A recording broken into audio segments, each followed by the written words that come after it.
बेनमाजी के घर खाना खाना जायज नहीं है। बेनमाजी की शादी में शिरकत करना जायज नहीं है।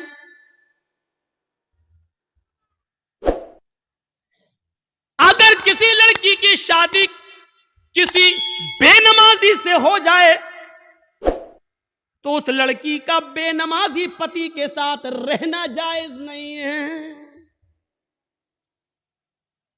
समझाए, मानता है तो ठीक है, नहीं मानता तो अलग हो जाए। सवाल यह है कि वो तलाक ना दे तो तलाक देने की जरूरत ही नहीं है, क्योंकि बेनमाजी मुसलमान ही नहीं है। और जब मुसलमान नहीं है तो किसी काफिर के निकाह में रहने की जरूरत भी नहीं है। ये निकाह ऑटोमेटिकली फिस्क, अपने आप खत्म। बेनमाजी के हाथ का खाना जायज नहीं है। बेनमाजी के हाथ का पानी जायज नहीं है।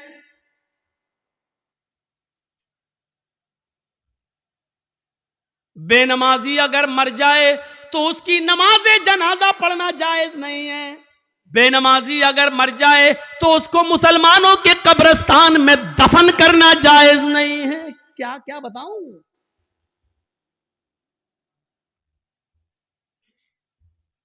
लेकिन सब चल रहा है। कितना बड़ा दिल गुर्दा है आज, जिसकी हैसियत ये हो और शादी के मौके पर हम ये ना देखें। पूछते हैं लड़की पढ़ी लिखी है? हाँ। कितनी? कुरान पढ़ी है। कितना बड़ा कारनामा है, कुरान पढ़ी है। और कुरान खुलता कब है? रमजान में। फिर पूरे रमजान तक बंद रहता है। फिर जब रमजान का महीना आएगा तब वो कपड़े से खुलेगा, धूल उस वक्त धूल साफ होगी। अपने जहेज के बर्तन रोज धोएगी।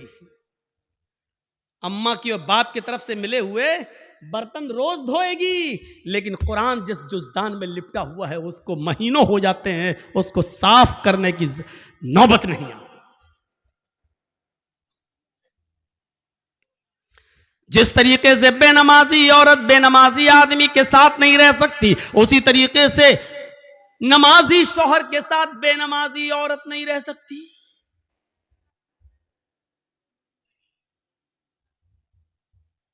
देख रहे हैं आप? इन नबियों पर भी नमाज फर्ज थी।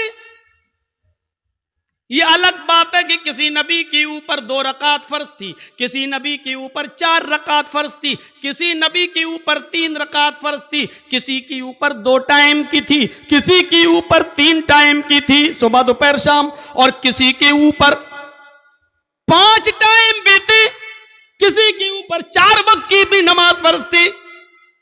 लेकिन अल्लाह के नबी जनाब मोहम्मद रसूलुल्लाह सल्लल्लाहु अलैहि वसल्लम जब नबी बनाकर भेजे गए तो आपने ये नमाज 5 वक्त की फर्ज की, क्योंकि अल्लाह ताला ने 50 से 5 वक्त की कर दी। और जब 5 वक्त की फर्ज कर दी गई तो नमाज का उसूल ये बनाया कि फजर में 2 रकात रख दी, जोहर में 4 रकात रख दी, असर में 4 रकात रख दी, मगरिब में 3 रख दी और इशा में 4 रख दी। क्योंकि किसी नबी के ऊपर 2 थी, किसी के ऊपर 3 थी और किसी के ऊपर 4 थी।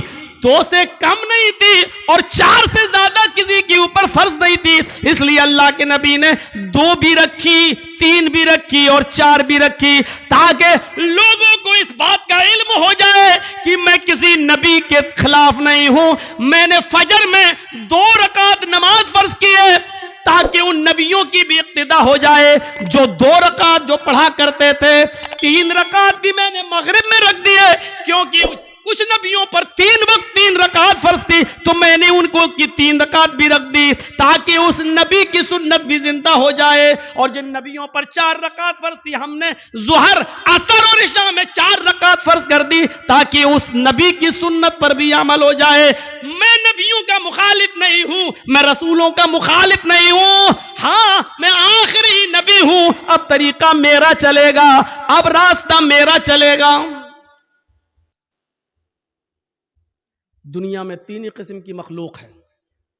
एक मखलूक जो हमेशा खड़ी रहती है, जैसे पेड़, दरख्त, पहाड़, ये खड़े हैं, कुछ मखलूक झुकी हुई होती है, जैसे भैंस, बकरी, गाय, भेड़। आप देखिए, हम लोग जब ऐसे रुकू में चले जाएं तो बिल्कुल वही शक्ल हो जाती है। और कुछ मखलूक जमीन से चिपकी हुई होती है, जैसे छिपकली, चूहा। दीवार पे भी चढ़ेगा तो चिपका हुआ होगा, जमीन पे होगा तो ऐसे होगा। ये तीन ही किस्म की मखलूक है, चौथी कोई किस्म नहीं है। और अल्लाह कहता है युसब्बिहु लिल्लाहि मा फिस समावाति व मा फिल अर्ज़, ज़मीन व आसमान की सारी मखलूक अल्लाह की तस्बीह बयान कर रही है, अल्लाह की हम्द व सना बयान कर रही है। अल्लाह के नबी सल्लल्लाहु अलैहि वसल्लम ने नमाज में ये तीनों कंडीशन लागू कर दी है। अल्लाहु अकबर। अय अल्लाह, ये पहाड़ भी तेरी हम्द व सना बयान करते हैं, ये दरख्तों के पत्ते भी हम्द व सना बयान करते हैं। अगर तुझे खड़े होकर की जाने वाली इबादत ज्यादा पसंद है दरख्तों की, पहाड़ों की, तो देख मैं खड़ा हूं। अल्लाहु अकबर। मेरी इस अदा को कबूल कर ले। अगर तुझे चार पैर वाले जानवरों की इबादत ज्यादा पसंद है तो देख मैं झुक गया हूं। अल्लाहु अकबर। मैंने रुकू कर लिया है, देख मैंने भी उनकी तरह शक्ल बना ली है। अगर तुझे छिपकली, चूहे और जमीन पर रेंगने वाले कीड़े मकोड़े, सांप बिच्छुओं की इबादत और उनकी तस्बीह पसंद है तो देख मैं सजदा कर रहा हूं। अल्लाहु अकबर। जमीन पर चिपक गए, सजदा कर लिया। अय अल्लाह, अगर तुझे ये हयात पसंद है तो मैं भी इस हयात को कर रहा हूं। तीनों चीजें नमाज के अंदर लागू कर दी हैं। पता नहीं अल्लाह को कौन सी अदा ज्यादा पसंद है। अल्लाह, तीनों अदाओं में से जो तुझे पसंद है वो कबूल कर ले। आइए एक और चीज बताता हूं आपको। अल्लाह के नबी सल्लल्लाहु अलैहि वसल्लम के पास चंद सहाबा आते हैं। हाँ सुनिए, जबरदस्त चीज। चंद सहाबा आते हैं और आकर कहते हैं, अय अल्लाह के नबी सल्लल्लाहु अलैहि वसल्लम, मैं जब मस्जिदों में नमाज पढ़ने जाता हूं तो ये काफिर कान लगा लगा कर सुनते हैं, दीवारों पर कान लगा कर सुनते हैं। जब हम जोर से मस्जिदों में नमाज की हालत में कुरान की तिलावत जब मैं जोर से करता हूं तो ये काफिर सुन लेते हैं बाहर से, फिर ये मस्जिदों में घुस जाते हैं और बेतहाशा मारते हैं। इतना मारते हैं कि मारते मारते, पीटते पीटते हमें बदहाल कर देते हैं, लहू लुहान कर देते हैं। अल्लाह के नबी ने पूछा, अच्छा ये बताओ वो किस वक्त कान लगाकर सुनते हैं तुम्हारी दीवारों पर? कहा अल्लाह के नबी, शाम को जब काम करके वापस आते हैं, बहुत देर हो गई, तकरीबन 1.5 घंटा 1 घंटा, वहां बड़ा शोर हो रहा है, वो पीछे वो लोग सुन ही नहीं रहे, पता नहीं क्या खुरापाते कर रहे हैं। बच्चे नहीं हैं उसमें, कुछ बड़े भी हैं। उधर देखिए वो पीछे, और अभी तक नहीं सुन रहे। देखो वो फिर छलांग लगा रहा, कूद रहा, उनकी आवाज यहां तक आ रही है। कोई ऐसा आदमी नहीं है जो उनको भगा दे, उनको कह दे घर जाए।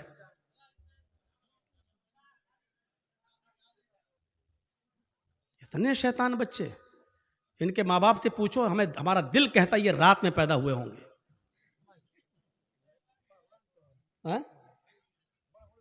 हाँ बड़ा बड़ा भी है, हमको यहां से दिख रहा है। अभी निगाह इतनी कमजोर थोड़ी हुई हमारी। पूछा अल्लाह के नबी सल्लल्लाहु अलैहि वसल्लम ने, अच्छा ये बताओ कि वो किस वक्त कान लगा के सुनते हैं?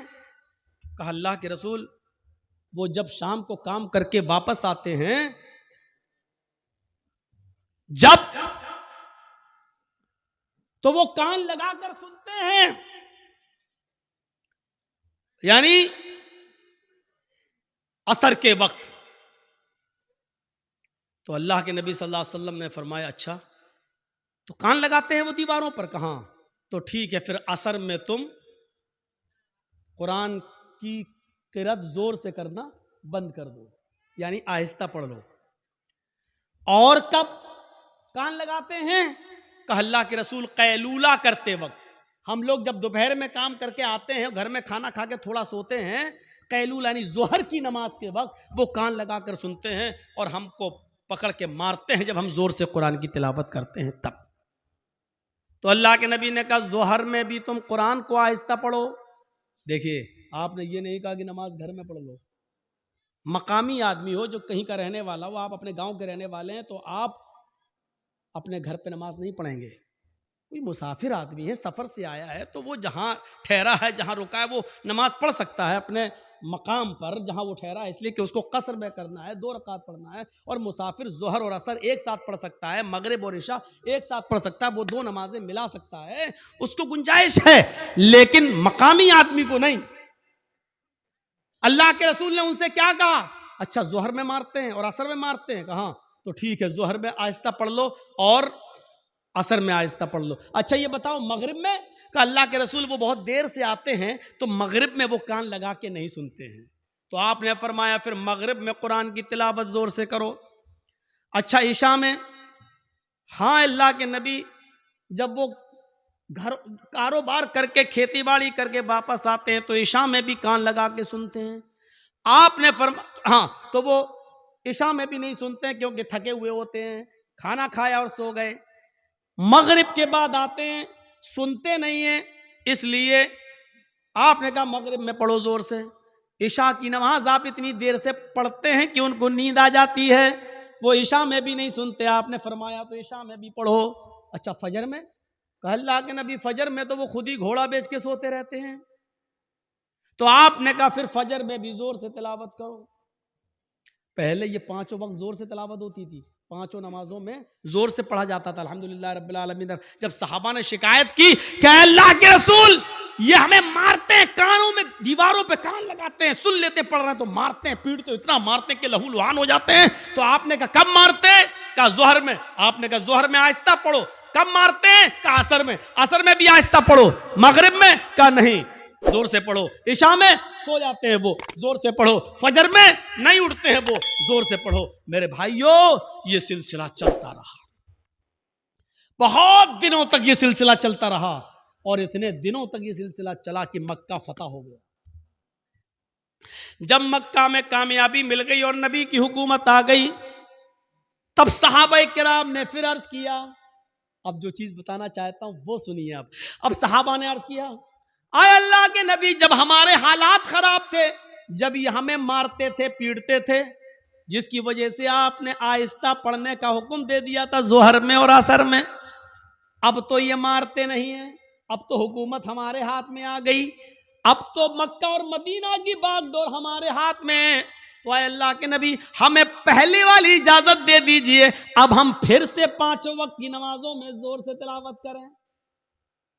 भाई हालात अब खत्म हो गए, पहले हालात बुरे थे इसलिए आपने आहिस्ता पढ़ने को कह दिया, अब तो हमारे फेवर में है हालात, अब तो हमारे हक में है हालात, तो अब क्यों हम आहिस्ता पढ़ें, अब हम जोर से पढ़ेंगे। आपने कहा नहीं, नहीं, बिल्कुल नहीं।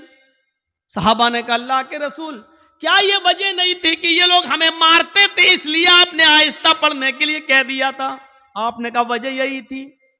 कहा जब वो रीजन खत्म हो गया, जब वो वजह खत्म हो गई, तो अब जोर से पढ़ने की इजाजत क्यों नहीं दी जा रही है? अल्लाह के नबी ने क्या फरमाया? आपने फरमाया इसलिए कि बाद में आने वाले लोग जब ये सोचेंगे कि जोहर में, असर में आहिस्ता पढ़ने की इजाजत क्यों दी, और मगरिब में, इशा में और फजर में जोर से तिलावत क्यों की जाती है, जब ये बाद में आने वाले लोगों को पता चलेगा, जब वो इसकी हिस्ट्री पढ़ेंगे, जब वो हदीसें पढ़ेंगे, जब उनको मालूम होगा कि सहाबा किराम मार खाते थे, इतना पीटे जाते थे कि उनकी चमड़ी उधड़ जाती थी, लहूलुहान हो जाते थे, इसके बावजूद उन्होंने नमाज नहीं छोड़ी, मारे खाई लेकिन नमाज पढ़ी, आहिस्ता पढ़ी लेकिन पढ़ी, नमाज छोड़ी नहीं है।